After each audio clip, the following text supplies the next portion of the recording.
말씀은 디모데전서 3장 1절부터 7절까지 말씀이고 우리 한 절씩 교독하도록 하겠습니다. 미쁘다 이 말이여 곧 사람의 감독의 직분을 얻으려 함은 선한 일을 사모하는 것이라 함이로다.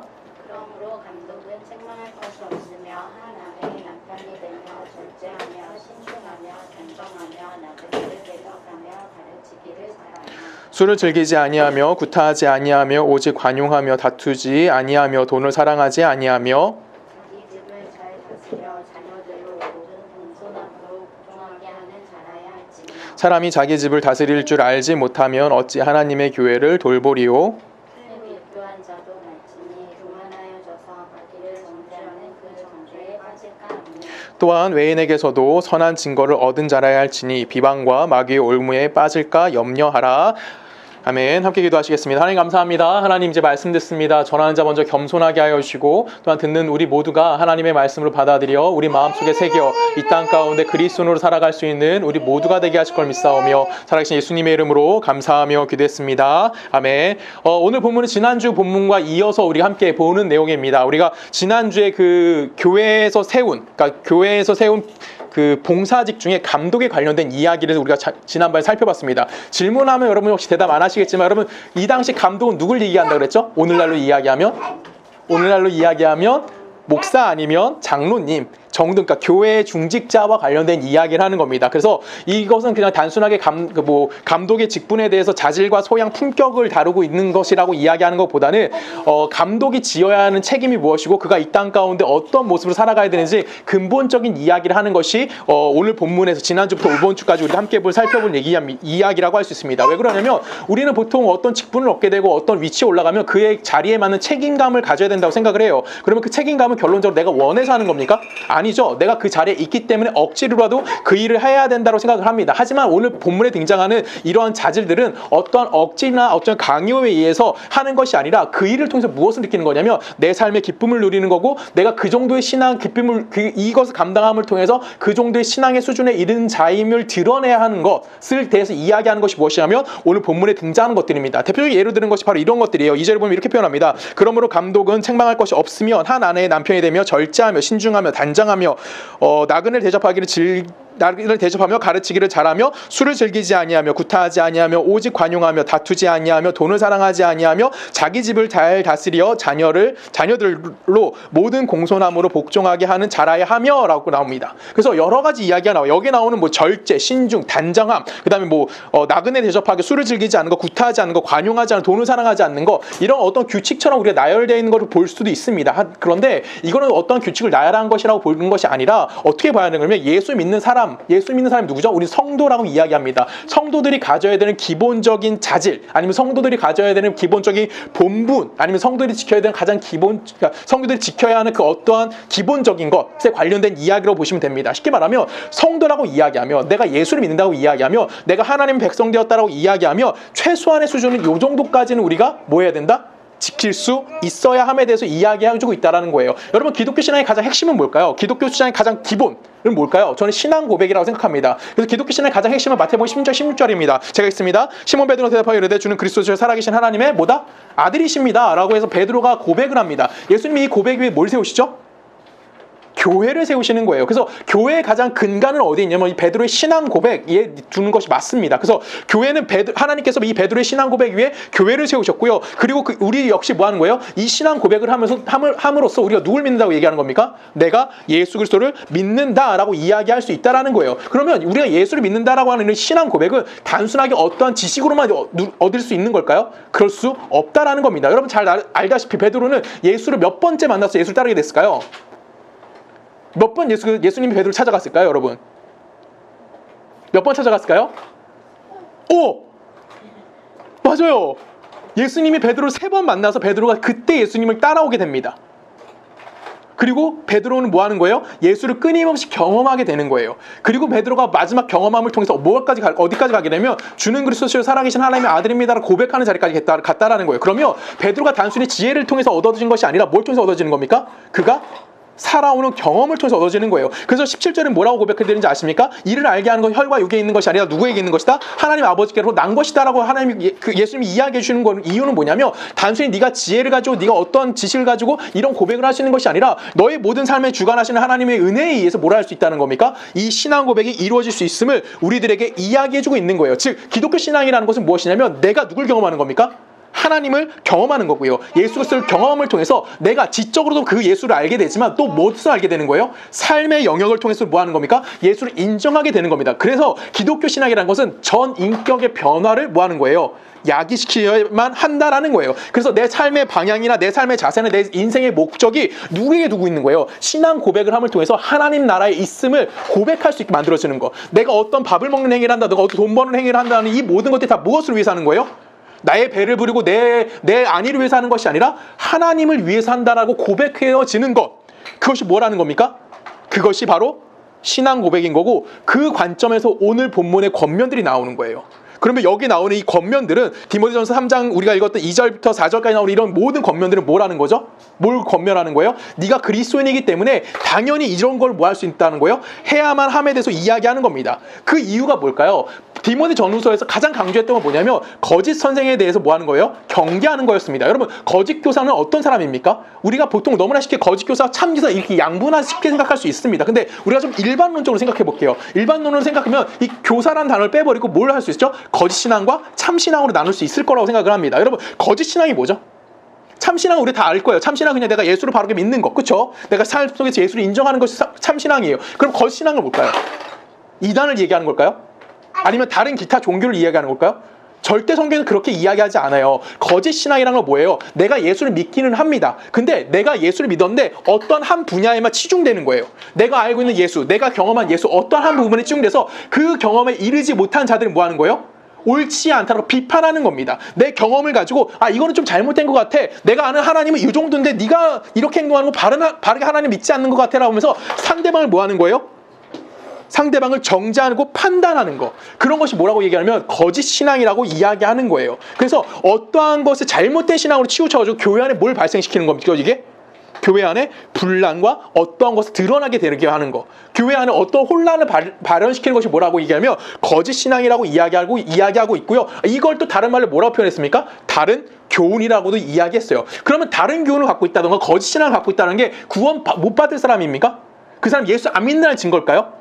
그렇지 않은 거예요. 그렇죠? 구원의 유무와 상관없는 겁니다. 이거는 내가 구원받은 것과 구원받지 못한 것과 상관없이 이건 뭐예요? 거짓 신앙이라는 것은 내가 뭐 하지 못한 거예요? 내 능력과 내 힘 안에서 자꾸만 뭘 확인하는 거예요? 내 신앙을 확인하려고 하는 그 어떤 행동들을 하고 있는 거예요. 쉽게 말하면 예수 믿고 내 삶의 전 인격이나 아니면 전 삶의 모든 영역의 변화가 이루어져야 되는데 그렇지 않고 예수를 경험한 어떤 특정한 부분, 내가 잘하는 그 어떤 특정한 것에만 뭐 하는 겁니까? 자꾸 부각시킴을 통해서 사람들이 보여주고 싶은 거예요. 나 예수 믿는 사람인데 이걸 잘해. 나 예수 믿는 사람인데 내가 이걸 또 잘해. 이런 식을 통해서 뭘 하고 싶은 겁니까? 예수 믿는 것을 드러내고 싶어 하고 있는 것이 뭐예요? 그것이 거짓 신앙인 거고 그것이 뭐라고 했을까요? 다른 교훈이라고 이야기할 수 있다라는 겁니다. 그래서 네가 정말 교회의 지도자라면 교회에서 내가 바른 사람을 쓸 거라면 뭐 하라는 겁니까?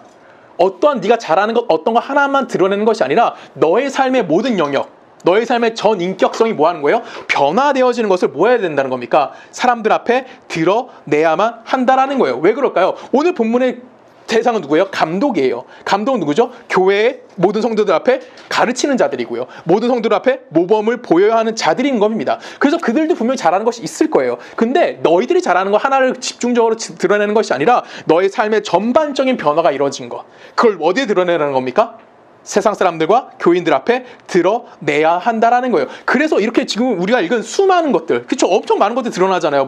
뭐 돈을 사랑하지도 말고 뭐 하지도 말라고 막 이런 것들이 드러나는데 이런 것이 드러나는 건 뭐예요? 너희들이 최소한 이 정도는 해야 누구들에게 성도들에게 본이 되어줄 수 있는 사람인 것이다 라고 이야기해주고 있다라는 겁니다. 충분히 여러분이 이 얘기는 다 이해하실 거라고 생각합니다. 우리가 예수 믿는다는 것을 어떻게 쉽게 증명하고 싶어 하냐면 보통 우리는 너무나 쉽게 내가 예수 믿는 걸 증거를 잡으려는 게 주일날 교회 가는 거, 그쵸? 내가 성경책 끼고든 아니면 가방을 맨다고 뭐 어디 가는 거예요? 주일날 9시든 11시든 우리 교회처럼 뭐 3시든 뭐 하는 거예요? 교회 예배드리러 가는 거지고 내가 성도임을 증명할 수 있다고 생각하는 거예요. 아니면 내가 뭐 기도를 한다던가 아니면 내가 말씀을 본다던가 아니면 교회 안에서는 내가 서로 사랑해주는 걸 가지고 내가 신앙을 증명되기를 바라는 것이 우리들의 솔직한 심정일 수도 있습니다. 그런데 성경에서는 우리들에게 그렇게 이야기하지 않습니다. 내가 기도하고 내가 말씀 보고 내가 전도하고 내가 사랑하는 것의 결과가 우리의 신앙이라고 절대 이야기하지 않아요. 신앙은 누구와 관계를 맺는 겁니까? 하나님과 예수 그리스도를 만나는 거예요. 내가 예수를 만나는 것이 무엇이라고 얘기하면 신앙이라고 얘기하는 거고, 신앙 고백이라는 건 뭐예요? 베드로 고백하죠. 뭐라고 고백합니까? 내 신앙은 이겁니다라고 뭐라고 고백해요? 주는 그리스도시요 살아계신 하나님의 아들. 끝이에요. 그게 신앙이라는 거예요. 신앙은 내가 누구라는 겁니까? 하나님을 아는 거고요. 내가 예수 그리스도를 만남을 통해서 내가 뭐가 되는 거예요? 내 삶의 모든 것들이 누구로부터 말미암는다? 예수로부터 말미암다는 것을 이해하는 거예요. 그리고 내가 누구를 붙잡고 사는 겁니까? 예수를 붙들고 살아가는 것을 뭐라고 얘기하는 거냐면 그것이 신앙이다라고 이야기해요. 그래서 성경 우리들한테 계속 이렇게 고백합니다. 요한복음 14장 6절에 가면 예수께서 이르시되 내가 곧 길이요 진리요 생명이니 나로 말미암지 않고는 아버지께로 올 자가 없느니라 라고 이야기합니다. 이 말씀 모르시는 분들 한 분도 없을 거라고 생각을 해요. 그렇죠? 예수가 뭡니까? 길입니다. 그러면 예수 없는 길이 존재할까요? 없을까요? 없다라는 거예요. 그 다음에 예수 또 뭐라고 얘기하면 진리라고 얘기합니다. 그러면 예수가 존재하지 않은, 예수를 제외시킨 진리가 있을 수 있을까요?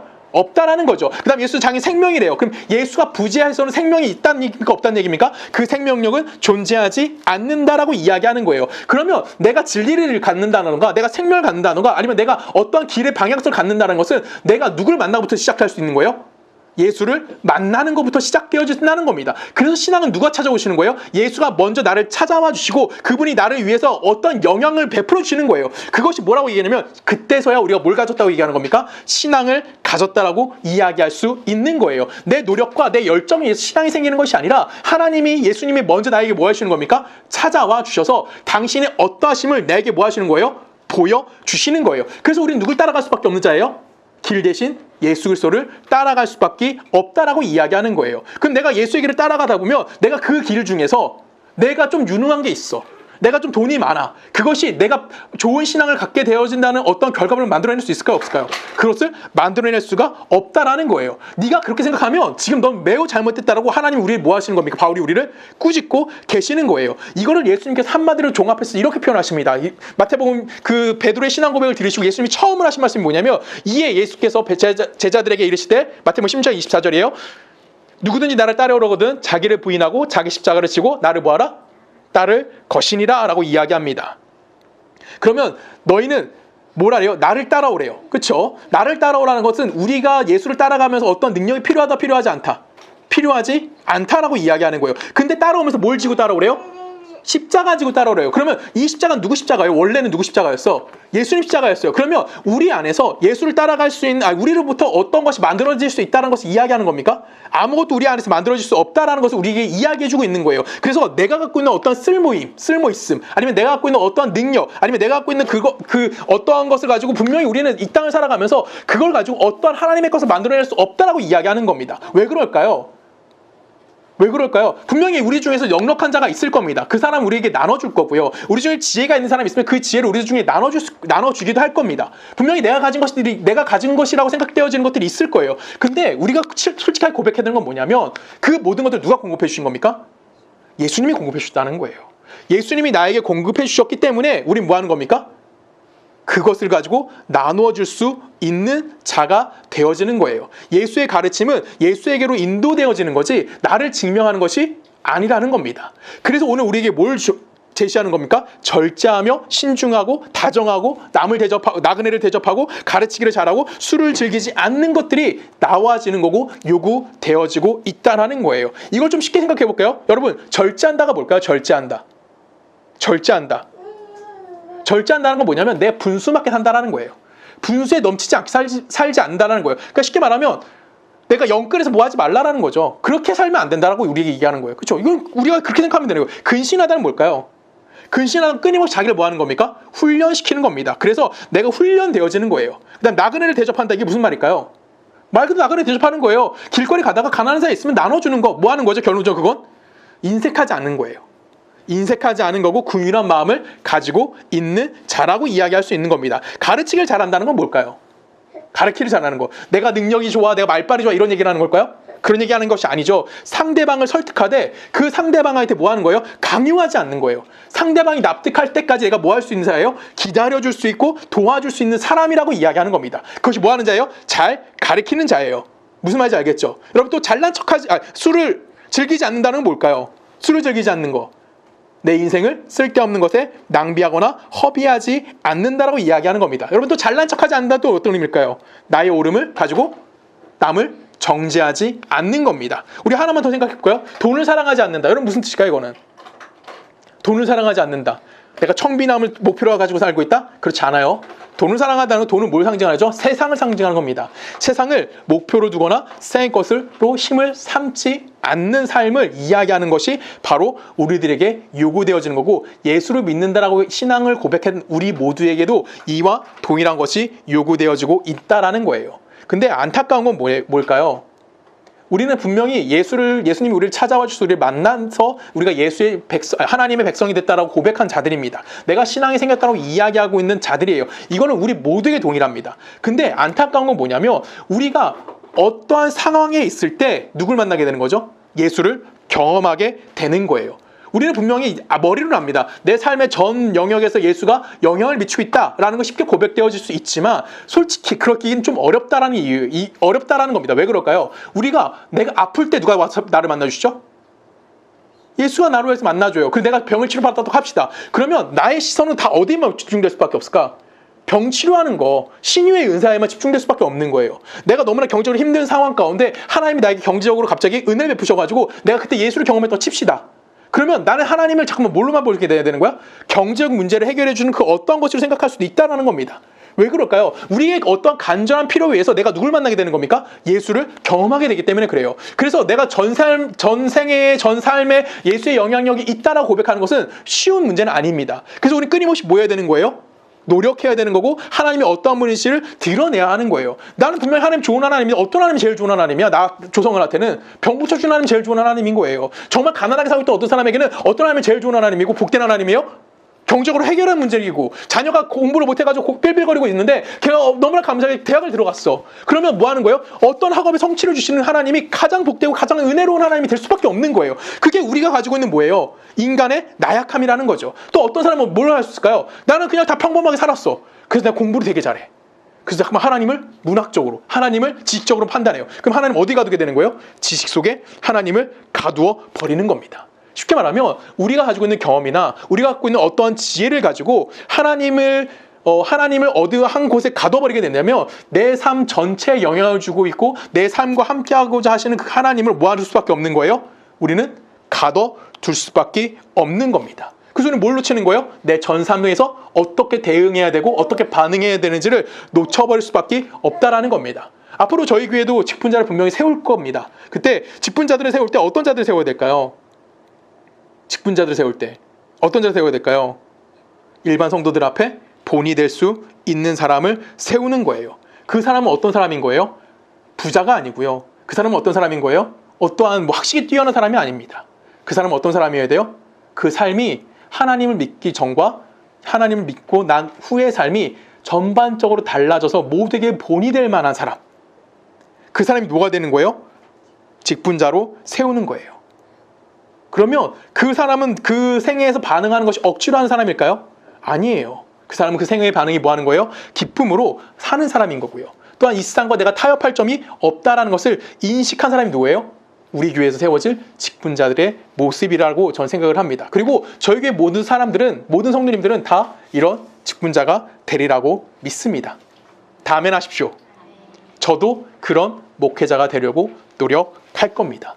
이렇게 성경을 읽어봅니다. 우리 다시 한번 읽어볼까요? 디모데전서 3장으로 갑니다. 4절과 5절 한 절씩 교독할까요? 자기 집을 잘 다스리려 자녀들을 모든 공손함으로 복종하게 하는 자라야 할지며 사람이 자기 집을 다스릴 줄 알지 못하면 어찌 하나님의 교회를 돌보리요. 자, 갑자기 뭐가 나와요? 집을 잘 다스려야 한다라고 나와요. 그렇죠? 가정을 잘 돌봐야 한다라고 얘기합니다. 이 앞에까지는 약간 소극적인 거였어요. 뭐 하지 마라 하면서 소극적이었다면 이제 갑자기 적극적으로 바뀝니다. 그렇죠? 뭘로 바뀌어요? 가정을 잘 다스려라 라는 걸 바뀌어요. 여러분, 자기 집을 잘 다스리듯이 아니면 자기 식구를 잘 다스려야 한다는 건 무슨 말일까요? 내가 그냥 가정을 화목하게 잘 유지해야 된다 이런 얘기일까요? 여러분 가정에서 그러니까 고대 시대 생각하셔도 돼요. 1세기를 생각합시다. 가정에서 한 남자와 여자가 만나요. 그러면 그 가정에 뭐가 생기죠? 생명이 생기는 거예요. 그러면 가정을 잘 다스리라고 이야기는 뭘 얘기하는 걸까요? 생명을 다루듯이 생명을 뭐 하라는 거예요? 귀하게 여기라는 거예요. 그리고 가족 안에서는 가족이 성장하면서 어떠한 그런 강력한 규제와 강력한 그런 규율로 가족을 돌보나요? 그렇지 않아요. 뭘로 돌보죠?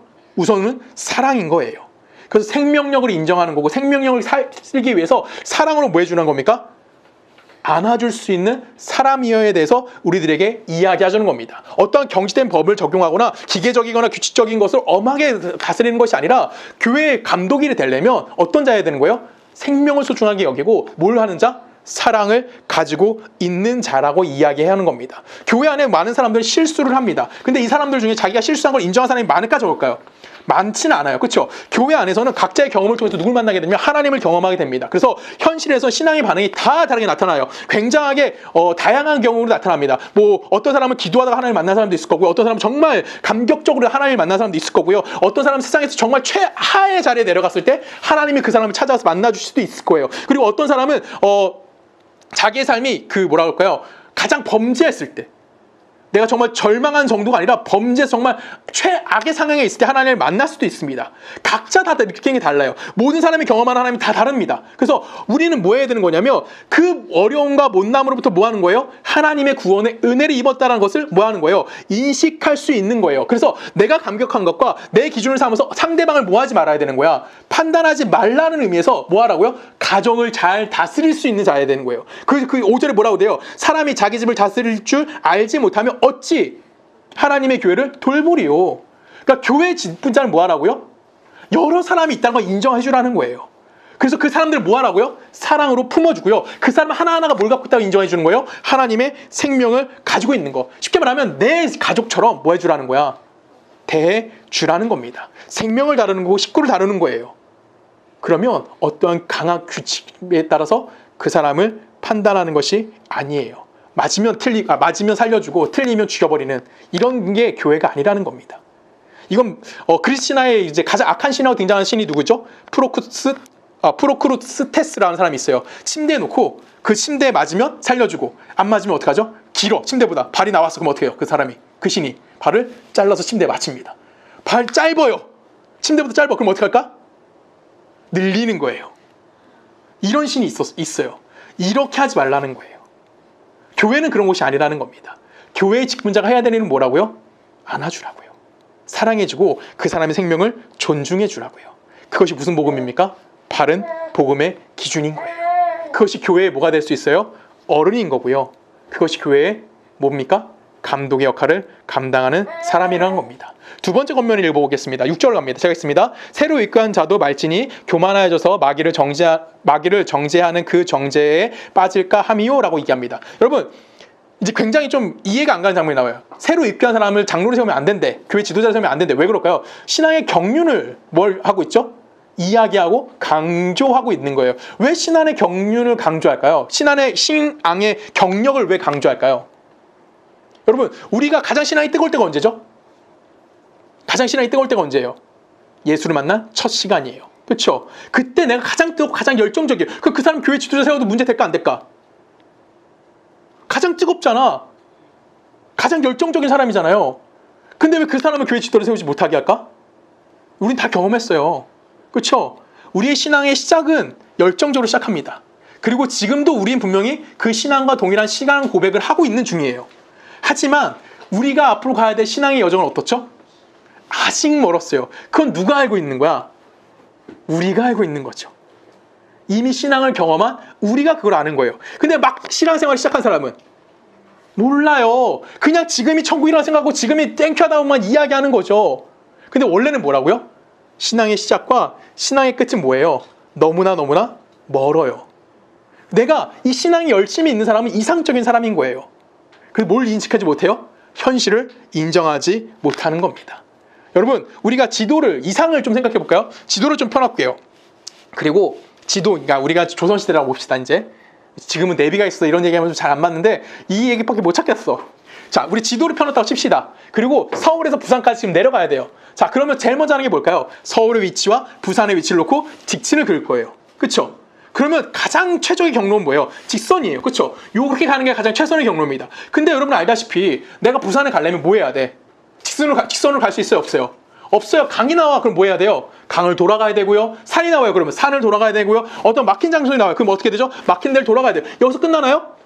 아니에요. 가다 힘들면 쉬어야죠. 가다가 배고프면 먹어야죠. 가다가 졸리면 자야죠. 가다가 수다는 안 떠나요? 자연은 안 보나요? 가다가 내가 열심히 뛰어가다 자연이 너무 이뻐. 좀 오늘 여기서 이 자연을 보고 가자. 충분히 할 수 있는 거예요. 근데 이상주의자들은 어떨까요? 직선으로 안 가면 세상과 타협했다고 이야기하는 거예요. 내가 가다가 좀 쉬면 뭐라고 할까요? 너 세상에 졌다라고 이야기하는 거예요. 그들은 뭘 이해하지 못하는 거예요? 현실을 모르는 거죠. 그래서 신앙에서는 신앙을 막 시작한 사람들은 하나님의 나라의 이상은 너무 심하지만 뭘 인정하지 뭘 모르는 거예요? 현실을 이해할 수 없는 거예요. 내가 현실적인 이야기를 하는 거죠. 내가 밥 먹는 거 현실적인 이야기잖아요. 내가 돌아가야 되는 거 현실적인 이야기잖아요. 내가 뭐 해야 되는 거 다 현실적인 이야기예요. 내가 누군가 격려하고 누군가 이야기하고 누군가와 함께 교제하는 거 뭐 하는 거예요? 다 현실적인 이야기라고요. 서로 격려해주고 서로 위로해주는 거 뭐예요? 다 현실이에요. 그쵸? 이 현실을 누가 이해할 수 있는 거예요? 신앙생활을 오래 한 사람들은 경험을 통해서 하나님의 나라의 이상은 이거지만 현실은 뭐 해야 돼요? 가다 쓰다 반복할 수밖에 없다는 것을 이해하고 그것을 사람들에게 이야기해 줄 수 있는 사람이 되어줘야만 한다는 겁니다. 여러분 현실은 그럼 뭘까요? 현실은 세상과의 타협인가요? 내가 신앙이 부족하니까 타협해야 되겠다 이렇게 얘기하는 걸까요? 그런 타협을 이야기하는 것이 아니에요. 현실은 쉽게 생각하면 예수 그리스도 생각하면 좀 쉽습니다. 왜 쉬울까요? 우리가 어떤 자들이죠? 유한한 자들이기 때문에 그래요. 예수 그리스도는 뭐죠? 예수 그리스도는 뭐예요? 하나님은 위대하신 분이시고 하나님은 무한하신 분이에요. 그 무한하신 하나님이 어딜 들어와요? 유한한 인간으로 들어왔다고요. 그리고 그 하나님은 그 성실하신 하나님은 어떻게 했어요? 어떻게 됐죠? 십자가에 달려 돌아가셨어요. 타협하신 것처럼 보여요. 세상이 진 것처럼 보인다고요. 근데 그것이 아니라 우리의 유한한 인간이 할 수 없음, 우리의 제한된 사람이 할 수 없음에 대해서 이야기해 주는 거예요. 그래서 우리는 뭐 하는 겁니까? 그 목적지에 가기 위해서 현실에서 뭘 기르는 거고요? 힘도 길러야 되는 거고요. 시간도 걸리는 거고요. 시행착오로 겪는 겁니다. 근데 교회 안에 항상 문제를 일으킨 사람은 이상주의자들이다. 아니면 지극히 너무 현실주의자들이죠. 이 둘을 빼고 솔직히 교회 안에서 일할 사람이 있을까요? 없어요. 교회 안에서 이 중간 정말 이걸 잘 지키는 사람이 있을까 없을까? 있으면 너무 감사하지만 솔직히 어떤 사람은 극 이상주의자고 어떤 사람은 극 현실주의자들이에요. 이것을 균형 잡힌 삶을 살라라고 이야기하는 겁니다. 감독이라면 이상 갖고 있어야죠. 하나님 나라는 소망을 갖고 있어야 되는 거예요. 근데 그 안에서 현실적으로 힘들어하는 자들도 뭐 하는 겁니까? 함께 갈 수 있는 자유에 대해서 이야기하는 겁니다. 마지막 권면을 보겠습니다. 7절입니다. 3장 10절 또한 외인에게서도 선한 증거를 얻은 자라야 할지니 비방과 마귀의 올무에 빠질까 염려하라 라고 이야기합니다. 누구에게 선한 증거를 얻으래요? 외인이래요. 여러분 외인이 누구죠? 그렇죠. 세상 사람들, 교회 밖의 사람들이 이야기합니다. 신앙이라는 것은 어떠한 특별한 영역과 특별한 명분에서만 그것을 증명되어지면 된다 안 된다? 안 된다라는 거예요. 신앙이라는 것은 어디예요? 세상 속에 들어가서 그 세상의 모든 일반적으로 요구되어지는 것들을 뭐 해야 돼요? 다 할 수 있는 사람이 되어야 되는 거예요. 그래서 내가 살아가고 있는 모든 현실 속에서 내가 살아가고 있는 사회 속에서 내가 세상에서 요구하는 것보다 조금 더 나은 뭘 해야 되는 거야? 삶의 실천을 가져야 되는 거예요. 예를 들면 윤리성이 필요해요. 그럼 내가 남들보다 더 뭐한 자가 돼야 돼요? 조금 더 윤리적인 사람이 되어야 되는 거고요. 내가 양심이 조금 더 뭐 해야 되는 거예요? 좋은 사람이 되어야만 한다는 겁니다. 기독교의 본질과 세상의 본질은 분명히 달라요. 근데 그 본질이 다르다고 해서 세상과 기독교가 분리돼서 생각하면 된다 안 된다? 안 된다라는 거예요. 우리는 어디 들어서 사는 자들이요? 세상 속에 들어가서 하나님의 백성으로 삶을 살아가는 것을 이 세상에 증거하며 살아가야 되는 자들이 누구야? 바로 우리들이라는 거예요. 그래서 감독은 어떤 자야 된다는 거예요? 외부인들에게, 교회 아닌 세상 사람들에게 뭘 인정받는 자? 선한 증거를 인정받는 자여만 함에 대해서 우리들에게 이야기해주고 있다는 겁니다. 왜요? 우리 그리스도인들은 이 세상 속에서 뭐 하는 자들이에요? 세상이 요구하는 것보다 조금 더 고급진 삶을 살아야 되는 거예요. 조금 더 도덕적이고 더 윤리적인 삶을 살아가고 있어야 한다고 이야기하는 겁니다. 여러분 질문 한번 해볼게요. 여러분 윤리적으로 사십니까? 여러분 세상 사람들도 도덕적으로 사십니까? 여러분 세상의 상식에 부합하는 삶을 살고 계십니까? 그것을 놓치면 우린 뭘 회방하는 거예요? 복음을 회방하는 거예요. 제가 어제 인천에 갔다 왔어요. 그리고 수원에 전철을 타고 갔다 왔거든요. 전철에 방송이 하나 나왔어요. 인천 지하철에서 방송이 나왔는데 어떤 방송이 나왔을 것 같아요, 여러분? 굉장히 사람이 많았어요. 정말 빼곡하게 타고 갔어요. 근데 너무나 마음 아픈 게 뭐냐면 어떤 또 아줌마 한 분이 전철에서 뭐 예수 믿으라고 소리치고 다녔어요. 그 아줌마가 제 칸을 지나가자마자 방송이 나오기 시작합니다. 전철 안에서는 종교 행위를 하면 안 됩니다. 지금 당장 내려주세요. 그 아줌마 지나가면 사람들이 짜증난 것도 있지만 방송을 통해서 그 전철 안에 있는 모든 사람들이 뭘 들은 거예요? 하나님의 복음이 증거되는 것을 방해되는 모습을 정확하게 보게 되었다라는 겁니다. 여러분, 신앙인 생활한다는 것은 그래서 어려운 거예요. 내가 세상에서 이해되어지고 세상에서 인정받아지는 삶을 살아가고 그 안에 내가 뭘 녹여내야 되는 거야? 복음을 녹여내는 거예요. 우리가 세상 사람들 만날 때 세상 사람들이 예수 믿는 사람들에서 보통 어떤 걸 흉보입니까?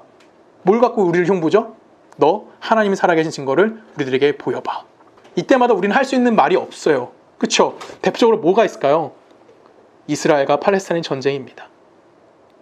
하나님 믿는다며. 이스라엘 하나님 믿는데 왜 팔레스타인을 공격하지? 그때 우리는 하나님을 어떻게 증명할 수 있어요, 여러분? 증명하기 어렵습니다. 한국에 수많은 사람들이 아직도 굶어서 죽는 사람들이 있어요. 정말 경제로 힘들어서 너무 힘들어하는 사람들 많습니다. 세상 사람들은 우리에게 뭐라고 얘기하죠? 야, 저 큰 교회 봐봐. 저렇게 화려한 교회 봐봐. 저기 하나님 살아계실까? 라고 사람들이 우리에게 욕합니다. 우린 그때마다 뭐 하지 못해요? 하나님을 증명하지 못해요. 우리는 겉으로 드러나는 것 같고 우리는 하나님을 세상에 나타날 수 없어요. 니체는 이렇게 세상과 등 돌린 교회를 향해서 뭐라고 외쳤는지 아십니까? 신은 죽었다라고 외쳤어요. 지금 한국 교회가 하나님이 살아계시다라고 당당하게 이야기할 수 있을까요? 여러분, 우리의 삶이 지금 어떤지 스스로에게 돌아보셔야 되는 거예요. 예수를 믿는다고 말하면 우리는 세상이 요구하는 기본 이상은 하셔야만 하는 겁니다. 우리가 그것보다 세상보다 더 나은 상식을 가져야 되는 거고요. 더 나은 윤리를 가져야 되는 거고요. 남들에게 더 나은 뭘 가져야 되는 거예요? 예의를 가져야 하는데요. 우리는 그렇지 않아요. 왜? 내가 뭘 갖고 있으니까? 올바름을 가지고 있어서. 내가 예수라는 올바름을 갖고 있어서 내가 뭐 하는 거예요? 다른 사람들한테 무례히 행하는 자가 되고 있어요. 내가 다른 사람이 뭐 하는 자가 되는 거예요? 내가 다른 사람들을 폭력적인 사람이 되어져 가고 있다라고 이야기하고 있는 거예요. 여러분, 예수 믿는 사람이 부정부패 저지르고 있고요. 교회 직분자라는 사람들이 사기치는 거는 우리가 너무나 많이 봐온 사실들일 겁니다. 예수 믿는 것은 그 삶 자체가 기본에서 상식과 교양을 넘어서야 하는 자들인 거예요. 이런 것들이 다 우리가 뭘 하는 겁니까? 예수를 믿는 기독교 신앙에서 예수 그리스도로 인해서 뭐한 자가 되는 거예요? 인격이 변화된 거고요. 예수 성품을 닮아가는 거고요. 예수의 속성을 내 삶 속에서 드러나여지게 되어지는 겁니다. 그래서 오늘 바울은 뭘 요구하는 거예요? 이런 외부인들에게 뭘 받아라? 증거를, 선한 증거를 인정받는 자가 되어져야 한다라고 우리들에게 권면하고 있는 겁니다. 이와 비슷한 얘기가 바로 에베소 5장에 나옵니다. 그리스도께서 너희를 사랑하신 것 같이 너희도 사랑 가운데서 행하라. 그는 우리를 위하여 자신을 버리사 향기로운 제물과 희생 제물로 하나님께 드리셨느니라 라고 얘기합니다. 누구의 사랑 안에서 누구의 사랑 안에 가래요? 예수 그리스도의 사랑 안에서 예수 그리스도의 사랑을 행하래요. 예수 그리스도 보여준 사랑은 뭡니까? 그가 우리를 위해서 누굴 버렸대요? 자신을 버려서 뭐한 자가 됐어요? 향기로운 제물과 희생 제물로 하나님께 드려졌다라는 겁니다. 내가 예수 믿는다라고 이야기하면서 예수를 닮지 않고 예수를 믿는다라고 하면서 예수의 성품을 닮지 않고 살아간다는 것은 우리 인격에서 누구를 인정하지 않는 겁니까? 예수를 구원자로 인정하지 않는 것과 동일하게 생각되어지는 행위들인 겁니다. 여러분, 우리가 어떤 삶을 살아야 되는지 예수님은 우리에게 이렇게 말씀하십니다. 마태복음 갑니다. 한 절씩 교독할까요? 수고하고 무거운 자들아 다 내게로 오라. 내가 너희를 쉬게 하리라. 마음이 온유하고 겸손하니 나의 멍에를 메고 내게 배우라. 그리하면 너희 마음이 쉼을 얻으리니 이는 내 멍에는 쉽고 내 짐은 가벼움이라 하시니라 라고 얘기합니다. 자, 예수님께서 자신의 짐을 뭐라고 말씀하시죠? 쉽고 가볍다라고 이야기하십니다. 그리고 나타나서 뭘 배우래요? 짐 지는 법을 배우라라고 이야기합니다. 예수님의 짐이 뭐예요? 그렇죠, 십자가입니다. 여러분, 십자가가 쉬운 일입니까? 아니죠. 십자가는 누굴 상징하는, 뭘 상징하죠? 예수 그리스도의 성육신의 절정을 상징하는 겁니다. 예수님은 어떤 분이셨어요? 하나님이셨어요. 하나님, 무한하신 하나님이 인간의 육체에 들어오신 겁니다. 유한 속에 들어오셔서 뭐 하는 거예요? 우리가 느끼는 모든 고통과 우리가 느끼는 모든 아픔과 모든 괴로움과 모든 비천함과 비견할 수 없을 정도 큰 아픔과 고통 가운데 살아내신 게 뭐예요? 예수의 성육신이라는 거예요. 무한하신 신이 유한하신 속에 당신을 집어넣어서 친히 뭘 당하신 겁니까? 고통을 맛보시고요. 죄악 속에서 뭐 하셨어요? 죽음을 맞이하셨다라는 거예요. 근데 왜 짐이 가벼워요? 십자가 그렇게 어려운 건데 왜 그게 쉬운 일이라고 얘기하죠? 예수님 뭐라고 말씀하십니까? 29절에 나는 마음이 온유하고 겸손하다라고 얘기합니다. 마음이 온유하고 겸손하기 때문에 내가 그 일을 하는 것을 뭐 하지 않았다는 거예요?